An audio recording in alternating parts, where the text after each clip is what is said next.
नमस्कार, मैं हेमंत कुमार। जैसा कि आप सबको पता है कि ये चुनावी साल है और दिसंबर 2013 तक 14वीं विधानसभा के चुनाव होने को है। प्रदेश में सियासी यात्राओं का दौर भी जोर शोर से जारी है। ऐसे में आम मतदाता अपने आप को कहां पर देख रहा है? कहते हैं कि मतदान सबसे बड़ा दान होता है, यानी कि महादान होता है। संविधान विशेषज्ञों की भी यही राय रही होगी। क्या मतदाता मतदान करने के बाद ये भूल जाए कि उसने किसी को वोट दिया है? अगर ये ठीक है तो उसे भूल ही जाना चाहिए, क्योंकि शास्त्र भी यही कहते हैं कि नेकी कर दरिया में डाल। चुनावी बुखार में टीवी चैनल और मीडिया भी 24 घंटे यही दिखाते हैं कि किस पार्टी को रुझान मिलेगा, किसको कितनी सीटें मिलेगी। लेकिन सवाल यहां पर यह है कि इस बेचारे मतदाता की क्या इच्छा है, ये कोई जानने का प्रयास नहीं करता। क्या उससे जो वायदे पिछली बार किए गए थे वो वायदे पूरी तरह से निभाए गए हैं जनप्रतिनिधियों की ओर से? सवाल ये भी है कि क्या हमारे जनप्रतिनिधि और सरकार के लिए विकास के हिसाब से 5 साल पर्याप्त नहीं है? एक समस्या ये भी है कि चुनाव में कई तरह के बल चारों ओर हावी होते हैं। जैसा कि आप जानते हैं, धन बल, बाहुबल, भुजबल, इन सब के बीच कई तरह के वाद का असर भी लगातार चुनाव पर पड़ता है। क्षेत्रवाद, भाषावाद, भाई भतीजावाद, आप सब वाकिफ हैं। इन बलों और वादों के चलते क्या सही प्रत्याशियों का चुनाव संभव है? अगर हां तो कैसे? इस बार हर बार हम एक बार विधानसभा क्षेत्र की बात करते हैं। इस बार इस मंच पर हम बात करेंगे राजधानी जयपुर की आदर्श नगर विधानसभा क्षेत्र की। कुल 1,90,000 मतदाताओं वाला ये विधानसभा क्षेत्र, जिसमें जोहरी बाजार के साथ बनी पार्क और जयपुर ग्रामीण के एक एक वार्ड को लिया गया था। इस क्षेत्र की विशिष्ट पहचान घाट की गुणी टनल, ट्रांसपोर्ट नगर फ्लाईओवर इसकी जान है। वहीं सिसोदिया गार्डन और गलता भी इसी क्षेत्र में आते हैं। हमारे साथ आदर्श नगर विधानसभा क्षेत्र के विधायक, पार्षद, इस क्षेत्र की खास जनता है। खास इसलिए कह रहा हूं क्योंकि हमेशा सभी ने आम जनता कहकर मैंगो पीपल ही बने रहने पर मजबूर कर देते हैं। ऐसे में जनता का विश्वास डगमगाने लगा है, तो कम से कम हमारा फर्ज बन जाता है कि इन्हें खास होने का एहसास तो करवा दें, जिससे अच्छे जनप्रतिनिधि चुनकर आ सकें। हमारे साथ इस चर्चा में शामिल हैं अशोक परनामी, विधायक हैं आदर्श नगर से भाजपा के। राजीव अरोड़ा साहब हैं, कांग्रेस के प्रदेश उपाध्यक्ष हैं, वहीं राजस्थान फाउंडेशन के भी उपाध्यक्ष हैं। डॉक्टर हसन रजा बहुजन समाज पार्टी से आदर्श नगर विधानसभा क्षेत्र में सक्रिय हैं। कुल मिलाकर 9 वार्डों की इस विधानसभा क्षेत्र में 5 भाजपा के पार्षद हैं और 4 जो हैं वो कांग्रेस के हैं। आप सभी का चुनावी बैठक 2013 में बहुत बहुत स्वागत है। परनामी साहब, हम ये जानना चाहेंगे कि जनता के बीच में आप जाने को पूरी तरह से तैयार हैं, तो विकास की वो तस्वीर जो जनता को दिखाना चाहेंगे, वो तस्वीर किस तरह की है? देखिए, पुणे में मेरे विधानसभा क्षेत्र में चुनाव लड़ने के लिए जा रहा हूं जी, और जा इसी आधार पर रहा हूं कि पिछले 4.5 वर्षों में मैंने लगातार मेरे विधानसभा क्षेत्र की जनता की समस्याओं का समाधान किया है। वहां की जो भी विकास की जरूरतें हैं उनको पूरा किया है, चाहे वो सरकार के माध्यम से हो, चाहे वो म्यूनिसिपल कॉर्पोरेशन के माध्यम से हो, चाहे जयपुर विकास प्राधिकरण के माध्यम से हो, चाहे पीडब्ल्यूडी के माध्यम से हो और चाहे मेरे विधायक कोष से हो। जहां तक हो सका है मैंने मेरे मतदाताओं को संतुष्ट किया है, ऐसा मैं कह सकता हूं। क्या यही तस्वीर जो आप लेकर जा रहे हैं, विकास की जो तस्वीर है, वो उजली है पूरी तरह से? आपको लग रहा है कि आपके मतदाता हैं, जो क्षेत्र के निवासी हैं, पूरी तरह से संतुष्ट हैं आपके विकास को लेकर के? देखिए, विकास एक सतत प्रक्रिया है जी।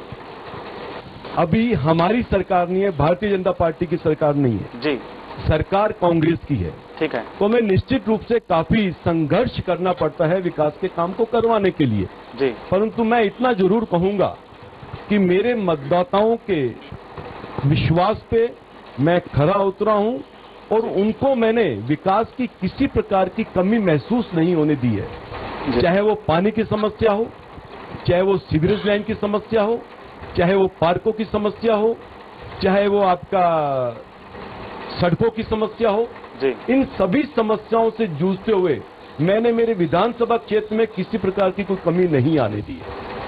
जी, हमारे साथ राजीव अरोड़ा साहब हैं, आप प्रदेश उपाध्यक्ष हैं कांग्रेस के। आपसे जानना चाहेंगे कि परनामी साहब जो कह रहे हैं, जो तस्वीर परनामी साहब दिखा रहे हैं, क्या वो वाकई उतनी ही उजली है? ये तो आप जनता से पूछें, ज्यादा अच्छा रहेगा। जैसा अशोक परनामी जी ने कहा कि राजस्थान में कांग्रेस की सरकार है जी। और आदर्श नगर विधानसभा क्षेत्र जयपुर का एक बहुत ही महत्वपूर्ण क्षेत्र है। और जैसा अभी आप बता रहे थे, उसमें राज्य सरकार ने विकास के बहुत सारे काम कराए हैं। घाटी गोणी की जो कैनल बनी है, मैं पिछली कांग्रेस सरकार में राजस्थान पर्यटन विकास निगम का अध्यक्ष था और उस वक्त मैंने कैबिनेट के सामने एक प्रेजेंटेशन दिया था, जिसमें ये जो घाटी गोणी का जो इलाका है वो किसी भी शहर के घुसने की सबसे सुंदर एंट्रेंस हो सकती है। हमने कहा था कि इसको टूरिस्ट डेस्टिनेशन के रूप में डेवलप करना चाहिए और साइड से एक सुरंग निकालनी चाहिए जिससे भारी वाहन आ जा सके। उस वक्त तो क्योंकि सरकार कुछ समय बाद चली गई, बीजेपी की सरकार आई, वो प्रोजेक्ट शेल्फ हो गया। लेकिन मुझे इस बात की खुशी है कि राज्य सरकार ने, स्वायत्त शासन मंत्री ने इस सरकार को आते ही उसका काम शुरू करा और अब वो जनता के लिए खुली हुई है। आज की तारीख के अंदर आगरा रोड जाने का एक रास्ता बन चुका है। इसके अलावा ट्रांसपोर्ट नगर के बाद आप देख रहे हैं जिस तरीके का अभी ब्रिज बना है, फ्लाईओवर बना है, वो भी कांग्रेस सरकार की देन है। लेकिन मैं जब वार्डों में घूमता हूँ, चाहे आप ईदगाह जाएं, चाहे आप आमागढ़ जाएं, जो वहाँ पे सड़कों की हालत है, जिस तरीके की वहाँ पे गंदगी का आलम है, वहाँ के लोगों की जो समस्या है, उसको देख के लगता है कि उन क्षेत्रों की उपेक्षा हुई है इस काल के अंदर। उसके प्रति ध्यान देने की बहुत बड़ी आवश्यकता थी, क्योंकि जब चुनाव के अंदर हम जाते हैं, जनता आपसे वोटों का हिसाब मांगती है, जो उनको उम्मीद होती है उसके ऊपर खरा उतरना चाहिए। मेरे विचार से इस क्षेत्र में बहुत कुछ विकास का काम अगर विधायक सजग होते तो किया जा सकता था। नीता खेतान जी, भाजपा की पार्षद वार्ड नंबर 47 से। नीता खेतान जी, आपसे जानना चाहेंगे कि जो बात परनामी जी कह रहे हैं, विकास की बात है, क्या स्थिति है आपके वार्ड में? क्या कांग्रेस का उतना सपोर्ट मिला है? कांग्रेस की सरकार है, आपकी मांगे पूरी मानी गई हैं? क्या वार्ड की स्थिति बेहतर है? सरकार वाकई कांग्रेस की है और महापौर भी कांग्रेस की है, सेंटर में भी गवर्नमेंट कांग्रेस की है। उसके बावजूद भी वो लोगों को जितना कार्य करना था इतना नहीं कर पाए। अभी राजीव जी भाई साहब ने कहा जैसा कि टनल के बारे में, तो टनल के बारे में मैं बता दूं, माननीय वसुंधरा जी के टाइम में जगदीश कातिल जी जेडीए के जेडीसी हुआ करते थे, ये प्लानिंग उस समय में हुई थी। मैं उससे पहले चेयरमैन था, सारी प्लानिंग उस समय 2000 में, उसके बाद अभी आपके वार्ड की क्या स्थिति है? मैं टनल के लिए बता दूं आपको, मैं उस समय मेयर था जयपुर का। बिल्कुल, उस समय वसुंधरा जी मुख्यमंत्री थे, तब डिटेल प्रोजेक्ट रिपोर्ट उस समय की बनी है। ठीक है, परनामी साहब, मैं आपके पास उस समय की डिटेल प्रोजेक्ट रिपोर्ट डीपीआर उस समय की बनी है। ठीक है, एग्जीक्यूशन उसका कांग्रेस की सरकार ने किया है जी। इसके साथ साथ जो ट्रांसपोर्ट नगर का जो पुल है उसके भी उद्घाटन और काम शुरू वसुंधरा जी की सरकार में हो गया था और उसको पूरा कांग्रेस की सरकार जी। मैं आपके पास भी लौटूंगा। हाँ, आपके वार्ड की क्या स्थिति है वर्तमान में? क्या स्थिति है हमारे वार्ड में? देखा जाए तो वैसे तो इतनी शिकायतें नहीं है, हमारा बड़ा अच्छा सुलझा हुआ और अच्छा वार्ड है, तो वहाँ इतनी बड़ी ज्यादा समस्या नहीं आती। ज्यादा मेजर समस्या आती है तो सीवर की आती है या फिर क्या कहते हैं सफाई की थोड़ी बहुत आती है। संसाधन पूरे नहीं मिल पाते। अगर महापौर का जो विजन है, सोच है, वो थोड़ी सी अगर ठीक होती, थोड़ा सा वो सुलझे हुए विचारों की होती और लक्कर के कार्य करती, तो मुझे लगता है कि जयपुर शहर, अभी जैसे आपने भी कहा कि आमागढ़ वगैरह में गंदगी, आप राजीव जी भाई साहब ने भी साफ कहा और हमारे शांति धारीवाल जी भी कह चुके हैं, जो हमारे स्वायत्त शासन मंत्री जी हैं, कि जयपुर इसको नगर निगम नहीं नरक निगम कहना चाहिए। तो और तकरीबन सभी मंत्रियों ने उसकी बुराई करी है। ठीक है, नीता, समस्या तो सीवर की है, उसके बाकी तो हमारे वार्ड में इतनी कोई समस्या। सीवर की समस्या है। नीता जी, वार्ड नंबर 52 से सुनीता मावर जी हमारे साथ है। सुनीता जी, क्या स्थिति है आपके वार्ड की और क्या परेशानियां हैं? अभी जैसा विधायक महोदय ने कहा, तो मैं ये पूछना चाहूंगी कि आप महापौर भी रहे और अब विधायक हो गए, हम तो एक बहुत छोटे से पार्षद हैं। आपने जयपुर शहर की सीवर लाइन के लिए महापौर रहते हुए क्या करा और आप विधायक हो गए तो क्या करा?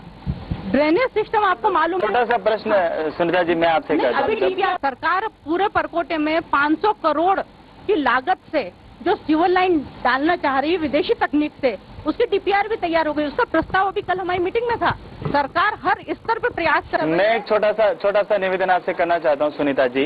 जब कड़ी से कड़ी जोड़ने की बात आई तो कड़ी से कड़ी ऊपर से नीचे तक जुड़ी आपकी सरकार प्रदेश में भी है और इससे अच्छी बात क्या हो सकती है कि महापौर भी कांग्रेस के हैं जी और राजधानी में भी राज्य में कांग्रेस की सरकार है, फिर भी ऐसी बदहाल स्थिति आप जो बता रही हैं घाटगेट और उस इलाके की, तो वो क्यों आ रही है? क्या सामंजस्य पूरी तरह से निगम और सरकार का सामंजस्य नहीं बैठ पा रहा है? नहीं, सीवर की जो समस्या हम बता रहे हैं, नई सीवर लाइन डालने की बहुत अधिक आवश्यकता है।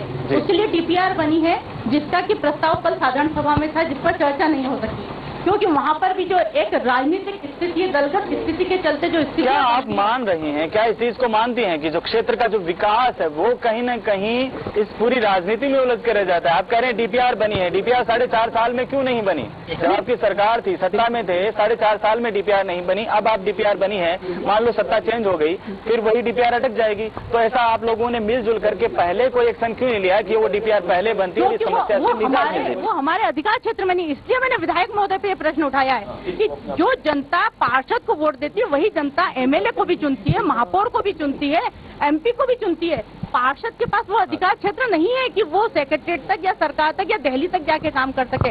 आपका भी कुछ दायित्व होता है, परंतु आपने नहीं करा। ड्रेनेज सिस्टम के लिए क्या करा, वो हम लोगों के स्तर पे नहीं है, क्योंकि हमारा परकोटे का क्षेत्र केवल नगर निगम तक सीमित है।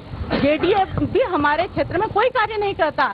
ड्रेनेज सिस्टम के लिए आपने क्या करा? अब पशुओं की अवैध कटाई होती है, उसके लिए जैसे कई बार हमने ये मांग उठाई कि एयर कंडीशन मीट मार्केट बन जाए, जिससे कि आम जन को जो गंदगी से पीड़ा उठाना पड़ती है, देखना पड़ता है, जिसको सीवर लाइन में भी डाल दिया जाता है, उन सब समस्याओं का निस्तारण हो सके।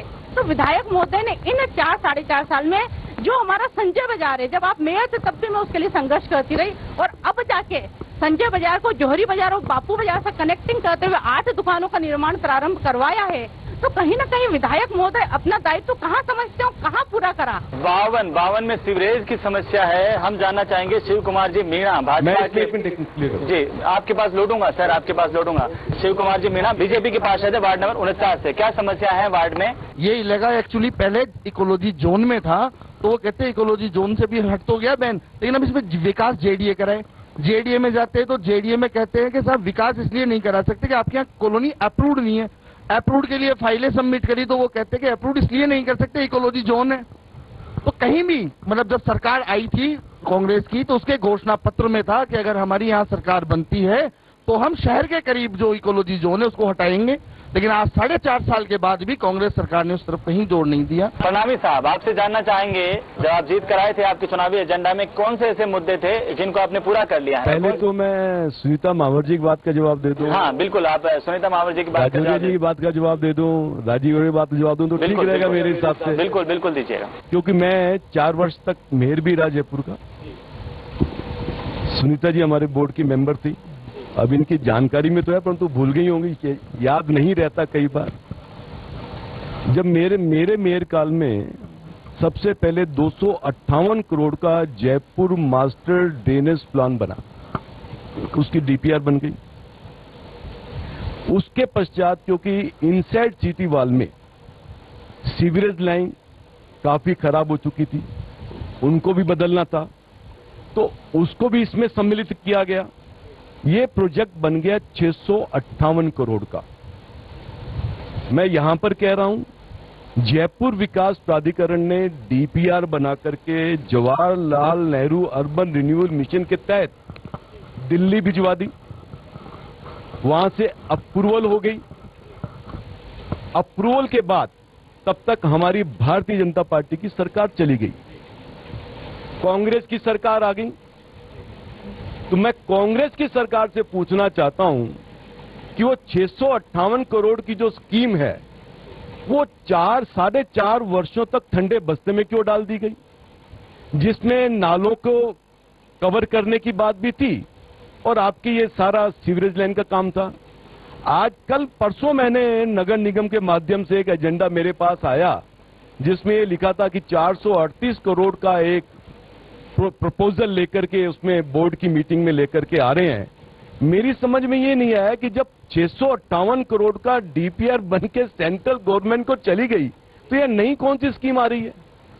तो 4.5 वर्षों तक कांग्रेस की सरकार ने इस प्रोजेक्ट को अपने हाथ में क्यों नहीं लिया।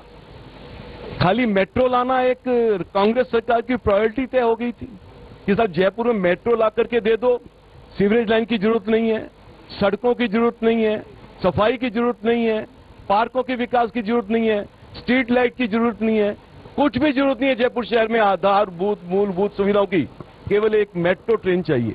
हम मेट्रो ट्रेन का विरोध नहीं कर रहे, मेट्रो ट्रेन आनी चाहिए, परंतु जयपुर शहर के विकास को अवरुद्ध करके यदि मेट्रो ट्रेन आती है तो जयपुर की जनता के साथ बहुत बड़ी नाइंसाफी। राजौरिया जी ने कहा कि मेरे वार्ड में विधायक साहब ने क्या काम किया। मुझे बहुत ही ताज्जुब है, ये वहां के पार्षद हैं, इनको यही नहीं पता कि इनके इलाके में क्या विकास के काम हो रहे हैं। कोठी कोलियान में वहां पर बच्चियों को विद्यालय है, मैं वहां हर वर्ष 15 अगस्त को और 26 जनवरी को जाता हूं। तो मान रहे हैं जाते हैं आप। ये वहां पहुंचते नहीं। मेरे से उन्होंने जो मांग करी, मैंने रुपया 16 लाख रुपए लगा करके उस विद्यालय का मैंने काम करवाया। अब बगराना की राजीव जी को जानकारी नहीं होगी भी कैसी, मालवीय नगर से चुनाव लड़ा इन्होंने, तो आदर्श नगर की जानकारी नहीं हो पाएगी।